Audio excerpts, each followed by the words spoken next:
Assalamualaikum warahmatullahi wabarakatuh. Salam sejahtera untuk kita semua. Sebelumnya saya ucapkan selamat datang siswa baru SMK Negeri 1 Juring tahun pelajaran 2020-2021. Sukses untuk kalian semua karena kalian adalah siswa-siswi terpilih untuk bisa bersekolah atau melanjutkan di SMK Negeri 1 Juring untuk tahun pelajaran ini. Perkenalkan, nama saya adalah Erwidyoko atau yang lebih akrab dipanggil dengan Pak Koko. Alamat Perun Alam Candi B2 Purwomartani, Sleman, Yogyakarta. Adapun mata pelajaran yang saya ampu yaitu pertama sejarah Indonesia, yang kedua dasar desain grafis. Selanjutnya, dalam kegiatan masa pengenalan lingkungan sekolah ini, saya selaku Waka Kurikulum diberi tugas untuk menyampaikan, memaparkan materi yang terkait dengan kurikulum. Sehingga dalam MPLS ini ada dua hal pokok yang akan saya sampaikan. Yang pertama tentang profil kurikulum SMK Negeri 1 Juring, dan yang kedua adalah cara belajar efektif. Profil SMK Negeri 1 Juring. SMK Negeri 1 Juring memiliki 4 program keahlian dengan 5 kompetensi keahlian. Program keahlian yang pertama adalah Teknik Komputer dan Informatika dengan kompetensi keahlian Teknik Komputer dan Jaringan atau TKJ dan Multimedia atau MM. Program keahlian yang kedua, Akuntansi dan Keuangan dengan kompetensi keahlian Akuntansi dan Keuangan Lembaga. Program keahlian ketiga, Manajemen Perkantoran dengan kompetensi keahlian Otomatisasi dan Tata Kelola Perkantoran.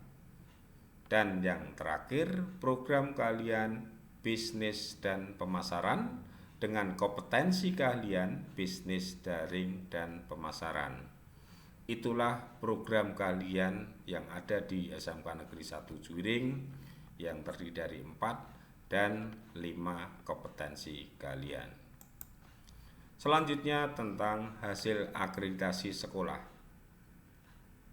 Secara garis besar, hasil akreditasi sekolah, baik itu kompetensi keahlian TKJ, multimedia, akuntansi dan keuangan lembaga, otomatisasi dan tata kelola perkantoran, serta bisnis daring dan pemasaran, hasil akreditasinya semua adalah A atau 92.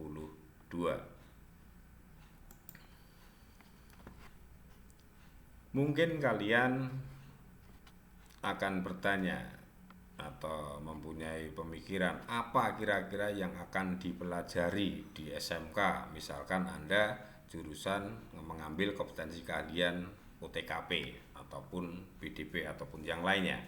Baiklah, dalam kesempatan ini saya akan sampaikan, saya akan paparkan kompetensi apa saja yang diberikan sesuai dengan kompetensi masing-masing.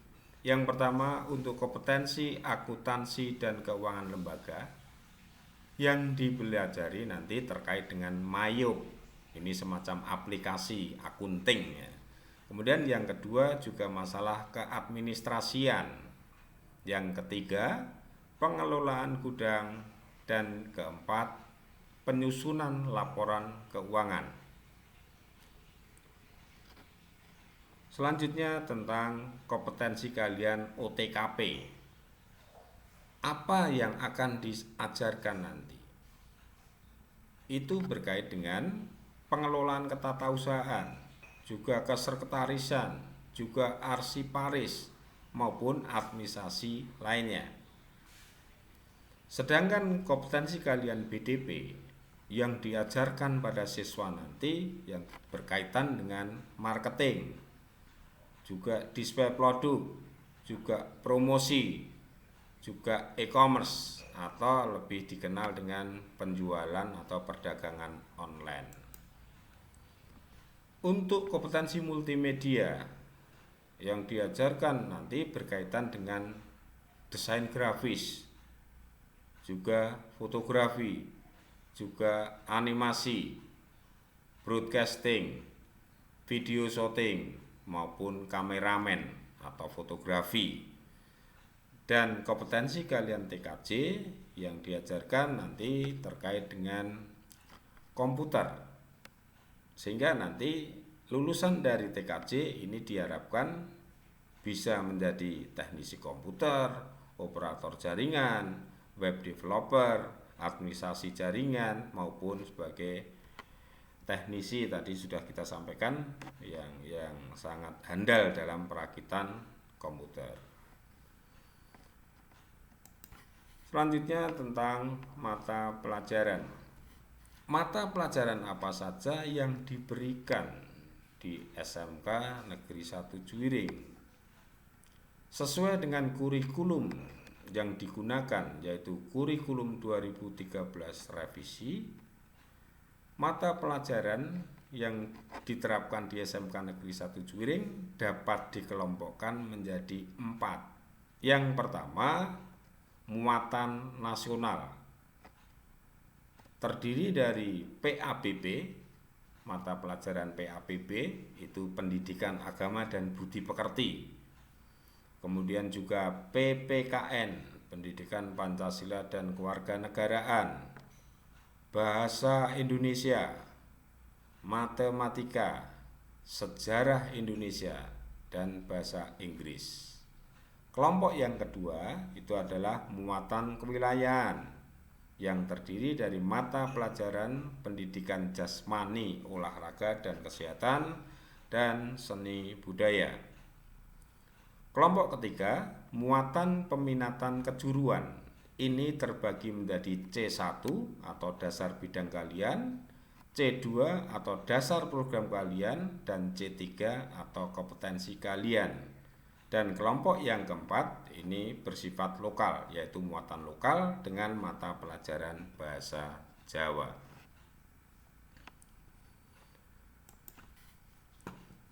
Selanjutnya tentang proses pembelajaran pada masa pandemi COVID-19 dan masa new normal.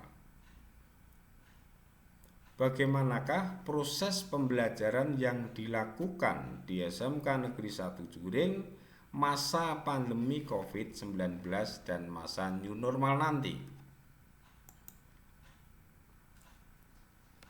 Pada masa pandemi COVID-19 ini, pembelajaran dilakukan secara jarak jauh atau dikenal dengan istilah PJJ, baik dengan daring dalam jaringan maupun dengan luring atau luar jaringan. Bagaimana pelaksanaan PJJ tersebut? Untuk pelaksanaan pembelajaran jarak jauh secara daring, kita menggunakan teknologi. Artinya pembelajaran itu berbasis IT melalui e-learning dengan basis web sekolah. Jadi semua aktivitas guru, semua aktivitas siswa itu nanti masuk dalam e-learning ini. Artinya juga bahwa e-learning dapat dianalogikan sebagai ruang kelas atau ruang belajar. Di e-learning nanti inilah proses pembelajaran akan dilakukan.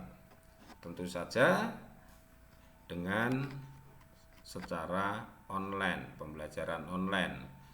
Kemudian pelaksanaan PJJ yang kedua bisa dilakukan dengan luring atau luar jaringan. Bagaimana pelaksanaan luring? untuk pelaksanaan PJJ dengan luring itu dengan penyediaan dan pengadaan buku paket siswa. Artinya siswa nanti akan diberi pinjaman buku paket, kemudian siswa mempelajari di rumah selama masa pandemi. Sedangkan yang kedua dalam luring ini bisa ditempuh dengan praktek di sekolah, dengan catatan siswa masuk ke sekolah melakukan praktek, tetapi itu sudah diizinkan oleh pemerintah. Inilah pelaksanaan pembelajaran jarak jauh. Sekarang tentang penilaian. Bagaimanakah nanti penilaiannya kalau itu dilakukan pembelajaran jarak jauh? Sama, dalam hal penilaian juga dilakukan dengan dua cara. Bisa dengan daring dalam jaringan melalui e-learning berbasis web sekolah. Jadi nanti soal atau ulangan itu diberikan melalui e-learning yang berbasis web sekolah tadi.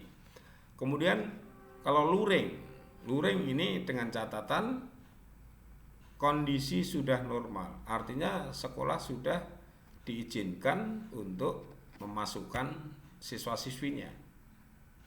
Tetapi tentu saja walaupun sudah diizinkan, pada masa transisi itu tetap memegang protokol kesehatan.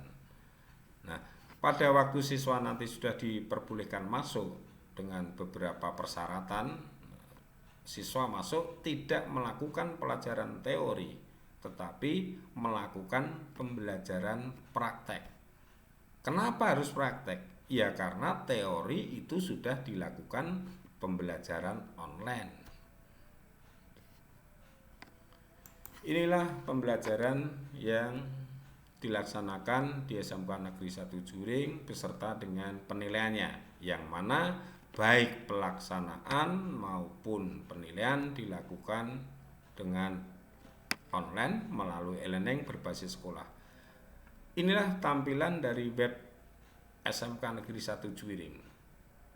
Ada profil guru, ada siswa, ada alumni, ada kemitraan, ada PPDB online yang kemarin mungkin Anda mengakses PPDB online ini karena untuk mendaftarkan atau mencari informasi terkait dengan pendaftaran siswa baru. Nah, yang terakhir, fitur yang terakhir ini adalah e-learning. Nah, di e-learning inilah nanti aktivitas pembelajaran secara online itu akan dilakukan, baik itu guru maupun siswa. Nah, sekarang bagaimana siswa bisa masuk, bisa mengakses e-learning? Tentu saja setiap siswa harus memiliki akun untuk bisa masuk di e-learning ini. Bagaimana cara memperoleh akun? Nanti untuk secara detailnya di lain waktu akan kami sampaikan, mulai dari registrasi sampai dengan penggunaannya. Silakan kalau Anda ingin melihat, silakan Anda lihat, Anda kunjungi web Sekolah SMK Negeri 1 Juring dengan alamat ini, https://smknegrin1juring.sch.id. Nanti Anda bisa melihat, kalian bisa melihat profil dari SMK Negeri 1 Juring, baik itu profil sekolah, guru, dan sebagainya. Inilah profil kurikulum dari SMK Negeri 1 Juring. Selanjutnya, materi yang kedua adalah cara belajar efektif.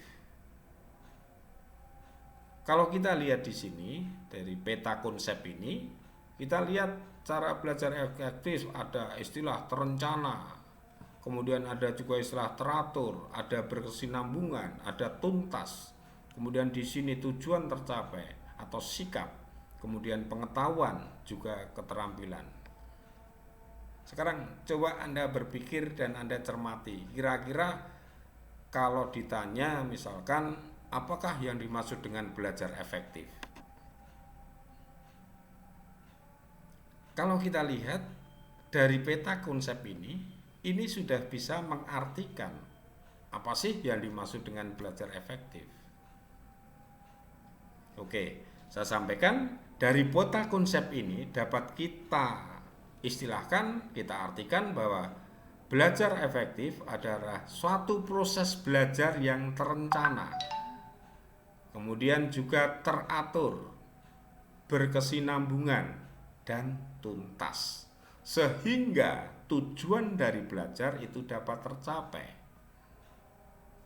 Ini dapat dilihat dari tercapai itu dapat dilihat dari adanya perubahan sikap, adanya perubahan atau peningkatan pengetahuan yang baru, adanya perubahan atau peningkatan dalam hal keterampilan. Inilah pengertian dari cara belajar efektif. Mungkin Anda bertanya, sekarang saya akan belajar efektif, bagaimana caranya? Inilah caranya. Kalau Anda lihat di sini adalah semacam peta konsep tentang sukses belajar, atau istilah di sini adalah peta sukses belajar. Saya mengistilahkan dengan peta sukses belajar. Artinya sukses belajar itu setelah kita belajar, kita jadi tahu, kita jadi ngerti terhadap apa yang kita pelajari. Sekarang bagaimana caranya? Sama dengan peta konsep dari cara belajar yang efektif tadi. Kalau kita lihat di sini ada istilah pra belajar, proses belajar, pasca belajar. Oke, saya jelaskan. Untuk bisa sukses belajar itu ada 3 prasyarat, 3 kondisi yang harus kalian penuhi. Apa 3 kondisi itu? Yang pertama adalah kondisi pra belajar. Pra, istilah lain adalah sebelum belajar. Sebelum belajar, apa yang harus dilakukan, apa yang harus saya siapkan? Yang pertama itu adalah motivasi. Jadi harus ada motivasi dulu, keinginan dalam diri kalian untuk belajar. Yang kedua adalah gaya belajar. Setiap gaya belajar harus dipersiapkan dulu apa? Yang pertama adalah visual. Visual itu berkaitan dengan mata. Kemudian yang kedua auditorial, audio yang berkaitan dengan pendengaran. Kinestesia yang berkaitan dengan organ tubuh, misalkan tangan atau jemari tangan. Ini harus dipersiapkan lebih dahulu, dikondisikan lebih dulu. Syarat ini harus terpenuhi. Itu pra belajar. Setelah kondisi pra belajar dipenuhi, sekarang ke proses belajar. Proses belajar juga mempunyai beberapa kondisi atau syarat yang harus kita lakukan, kita penuhi. Yang pertama tentu saja adalah doa. Sebagai orang yang beragama, tentu saja setiap akan melakukan aktivitas, kegiatan, harus kita mulai dengan doa. Kemudian juga posisi alpa, artinya posisi kita belajar. Misalnya kalau dalam membaca, dalam kesehatan minimal 30 cm dari yang kita baca. Kemudian posisi badan, ini juga harus dikondisikan, disiapkan. Kemudian juga teknik mencatat bitbas. Artinya dalam proses belajar nantinya itu Anda harus memiliki semacam orek-orekan kalau bahasa Jawa, atau coret-coretan, dengan yang mana dengan coret-coretan itu akan ingatan kita akan tidak mudah untuk terlupakan. Kemudian dalam proses itu harus lingkungan kita, lingkungan belajar Anda itu harus kondisinya mendukung. Misalnya dalam kondisi hiruk pikuk, dalam kondisi yang ramai dan sebagainya, jangan lakukan belajar pada kondisi seperti itu. Tentu saja lingkungan belajar, kondisi belajar ya pada waktu kondisi tenang, tidak berisi, dan sebagainya. Kemudian juga perlu diadakan pemetaan pikiran atau peta pikiran. Jadi yang kita pelajari, kita petakan. Oh, setelah saya belajar A, saya belajar B. Setelah itu saya belajar C. Itulah yang dimaksud dengan peta pikiran. Jadi jangan melompat-lompat secara berurutan. Kalau dalam ilmu sejarah secara kronologis urut dari A, B, C, dan sebagainya. Kemudian yang terakhir adalah break atau jeda. Kenapa harus ada jeda? Kenapa harus ada break? Kemampuan berpikir orang itu terbatas. Artinya tidak mungkin dalam sekian jam orang itu bisa maksimal dalam berpikir, sehingga perlu adanya jeda atau break untuk supaya bisa kita fresh lagi. Kemudian yang terakhir, prasyarat yang terakhir, kondisi yang terakhir itu adalah pasca belajar.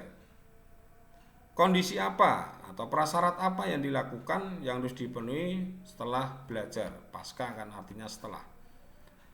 Yang pertama adalah senam otak. Artinya kita mencoba mereview kembali mereview kembali apa yang telah kita lakukan selama proses belajar tadi. Kita mencoba mengingat-ingat apa yang kita lakukan, mengulang, mereview. Inilah kondisi yang harus kita penuhi, yang harus kalian penuhi kalau ingin belajar Anda sukses. Tidak hanya proses selesai begitu saja, tidak, tapi ada pasca belajar. Minimal dalam pasca itu Anda melakukan review, mengingat apa yang kita lakukan, Anda lakukan semasa proses belajar tadi. Ini adalah gambaran dari motivasi. Di sini kalau istilahnya ini gambar karikatur ya.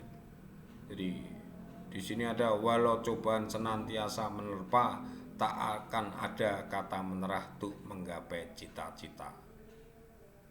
Kalau kita lihat di sini godaannya banyak sekali. Ada bisikan setan, rasa malas, ada berangkat sekolah banyak bocor, banyak kempes dan sebagainya. Tapi dia tetap melaju ke sekolah. Karena apa? Ada motivasi tadi. Jadi sekali lagi motivasi itu penting sekali karena dasar kita, kemauan kita untuk melakukan sesuatu. Tanpa ada motivasi dalam diri kita sendiri, kegiatan atau tujuan yang akan kita inginkan itu mustahil tercapai. Sekian paparan dari saya dalam kegiatan masa pengenalan lingkungan sekolah ini, dan sekali lagi sukses untuk kalian semua. Kurang lebihnya mohon maaf. Wassalamualaikum warahmatullahi wabarakatuh.